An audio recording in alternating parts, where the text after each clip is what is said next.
Y'all ready to blaze away or what? See you tomorrow.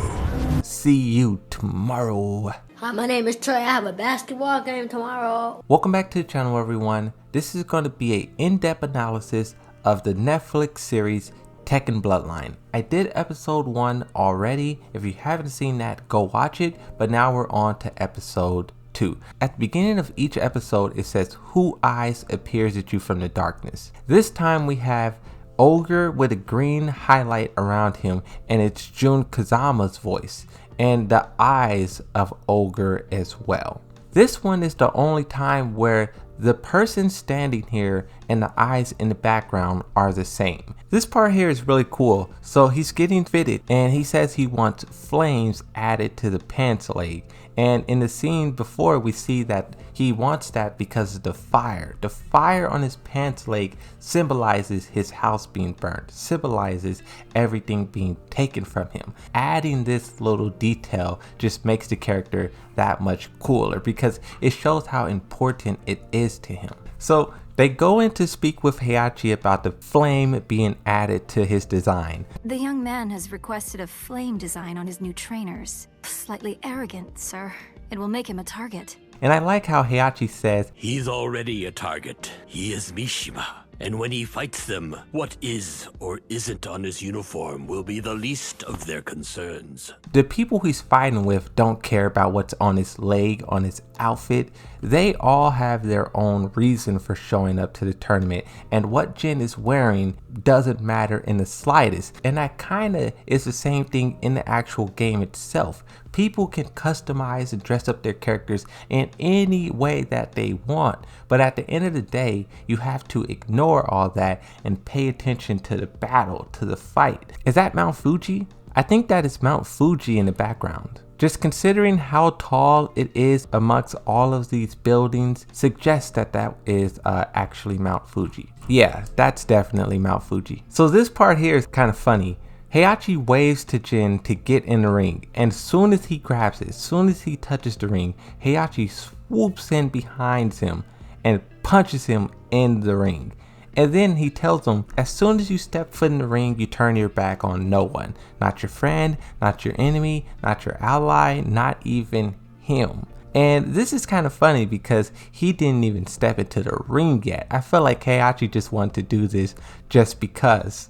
I like the story of these two statues. Jinpachi got both of these statues made. It's of the finest material and it's like sculpture. These things are priceless. And then Jinpachi breaks one of them. And he does it to teach Heihachi that the Mishimas have the power to create and also destroy. I just appreciated this nod to Jinpachi, and I think it really shows how deep the lore is with the Mishimas, but also just how Heihachi can respect other people. Even though he is this kind of villain at times, he still respects other fighters. So here's when the training montage starts. You have Heihachi tell Jin, only use your arms, and then the first attack he do himself is a kick, which catches Jin off guard. And I like here that Heihachi does this to show that 1, life isn't fair, but 2, sometimes fights isn't fair. And this is something that Jin is well aware of. The first fight that we're shown him being in is a 3-on-1. The second fight is him and his mom against Ogre, the god of fighting. So Jin is very well familiar with the concept of not a fair fight, but it's just funny how Heihachi is like reinforcing that. So here you have 1-1-2 into the hell sweep, and then I don't know what this kick is called, but all of these attacks is pulled straight from the video game, which is really cool to see. So here we have the scene where he's shown sort of the darker side of Heihachi and the Mishima Zaibatsu. You have this person who is like, I guess like a crook or a thief or something like that, but he steals the pendant from Michelle Chang. Heihachi tells Jin, "Take the pendant from this trash." I like how Jin gets up like, alright, I guess I could take this guy on. All he has is a knife, and Jin just starts going in on him.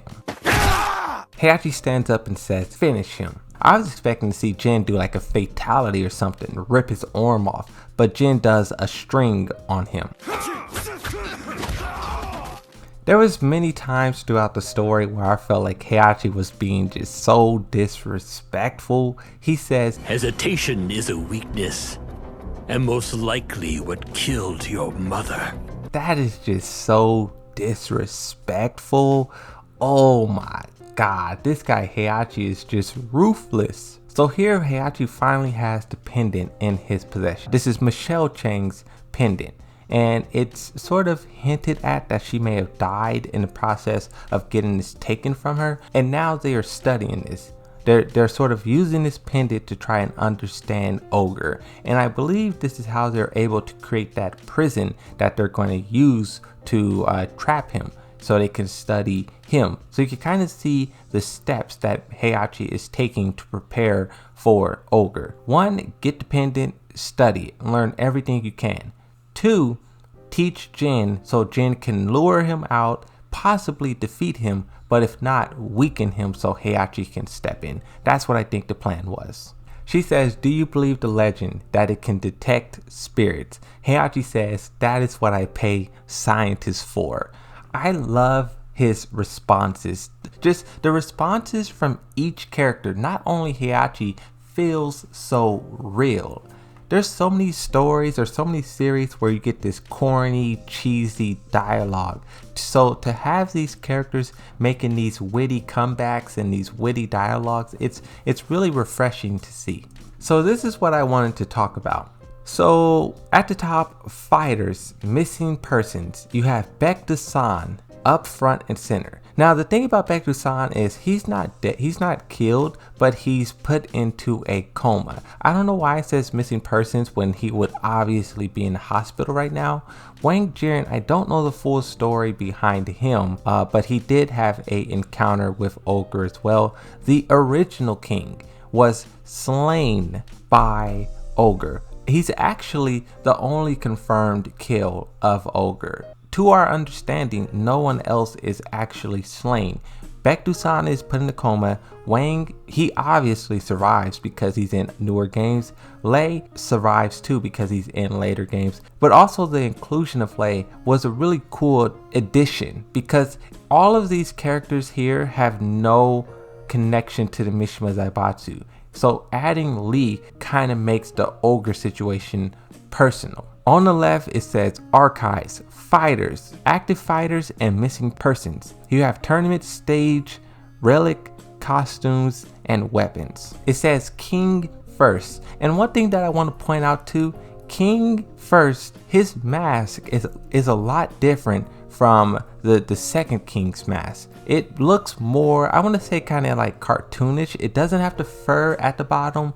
It looks a little bit more fitted to the face, and also the jaw is a little bit different. It's a little bit shorter. This was one thing that I just noticed watching the series, is how the mask is changed, because I know in the story that the second king puts the mask on, but it now looks like he not only does he put the mask on, but over the course of the 4 years he changes the mask, adds additions to it, and makes it his own. I like how every time Jin asks a question, Heihachi deflects. He says the other fighters, they went missing. Is it Ogre? He says instead of worrying about Ogre, worry about surviving your training with me. He does this several times during the show where he plays this sort of verbal judo with Jin, and as the show progresses, Jin starts having this verbal judo too. He sort of learns how to speak and talk like Heihachi and twist the words back in his favor. That's just something I noticed watching the series play out.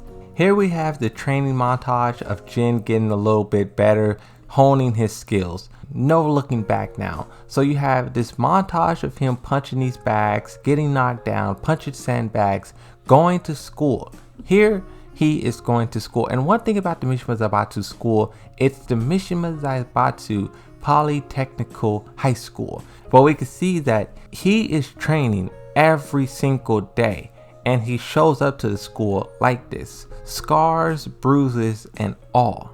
One thing that I want to highlight is this scene here. So on the right here, you have Roger Jr. You can see the ears, you can see the boxing gloves. I don't know why Roger is on a billboard. This here looks like Alex. I can see sort of a tail. that looks like a dinosaur head, but this can also be Roger as well, who knows.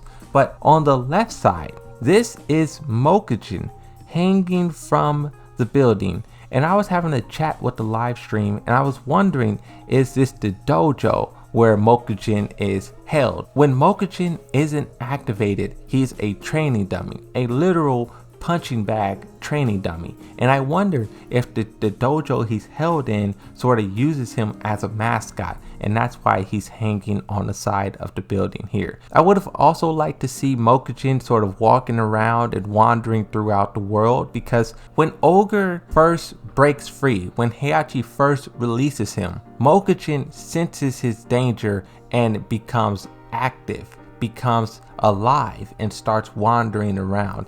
And now that we see that Ogre is teleporting in and out of the world, I'm wondering if Mokujin comes alive, but then when Ogre disappears, he goes back into a dummy. So it's like on, off, on, off, on, off. That's just something I've been thinking about, but I don't really know because we haven't seen it. Here we have Jin versus Hwoarang. The game would make you think that these two like hate each other, but actually when you watch this show, you see that they are actually friends, kind of best friends, and their rivalry really is just a friendly rivalry. And I think that even highlights more how in, I think it was Tekken 4 or Tekken 5, when Jin loses control of the Devil Gene and really goes off on Hwoarang. I think that scene really hits so much harder now, seeing how close these two are.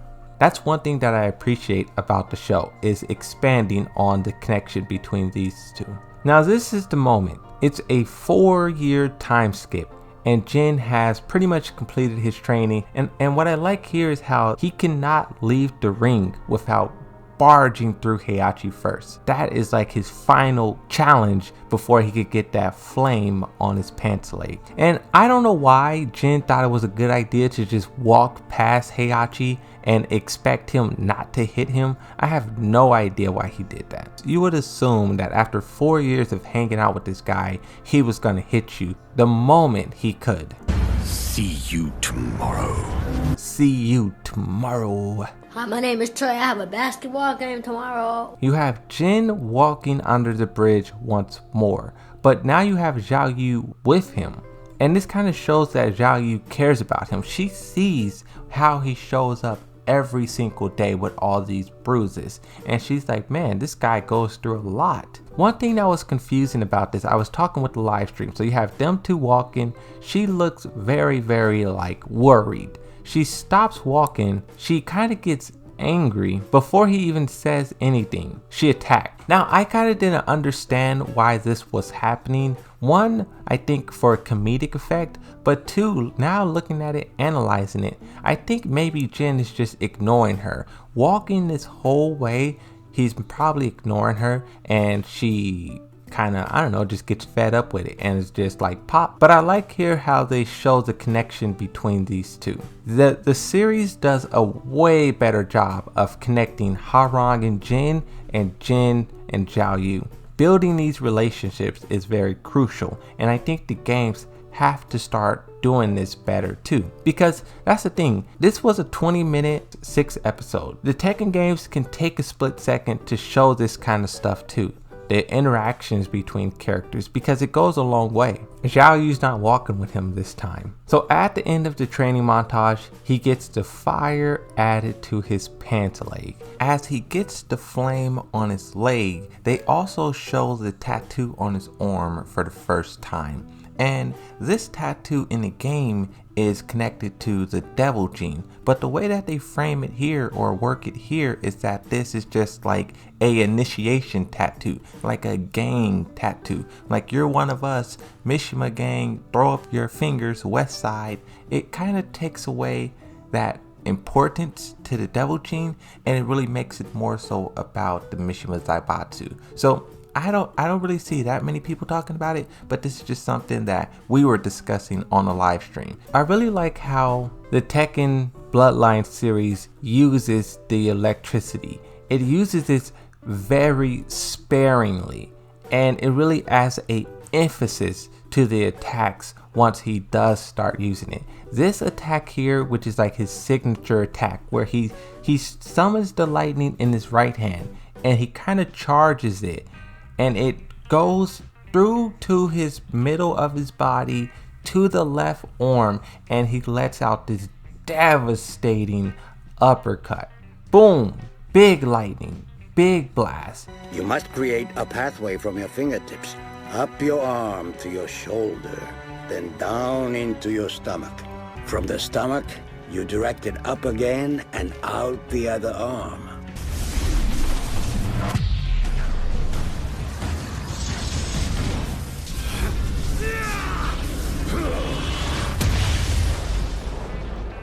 This attack is just so cool. There's a few attacks in here that operate as kind of special moves, and I think this is by far one of the best. This is how I would want Rage Arts to look. 1-2, charge up attack, boom, big impact. So Jin finally barges his way through Heihachi and is leaving out the ring on his own accord. What I thought was so cool too is how he walks past the statue and stops, looks at the statue.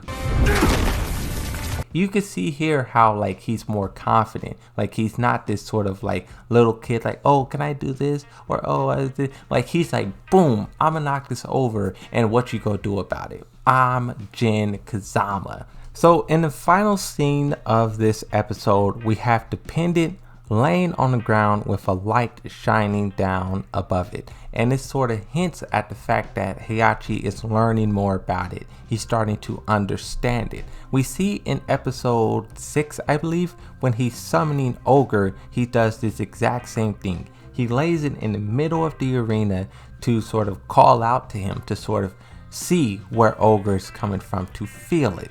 So you can see this is just sort of foreshadowing as to what's to come. And like I said, that's it. That's the end of episode 2. This one had a little bit more details in it, like Mokujin in the background, building on the rivalry between Hwoarang, and also showing a little bit of Zhao Yu. But mostly this is focusing on Jin becoming Mishima, getting rid of all of the Kazama stuff and becoming Heihachi's goon. I'm really looking forward to doing episode 3. Each episode gets better and better and better, and they all add on top of each other. So definitely stay tuned for the episode 3 breakdown. But that's it for this one. Thanks for watching. Hopefully you enjoyed it, and I'll see you next time. Bye bye.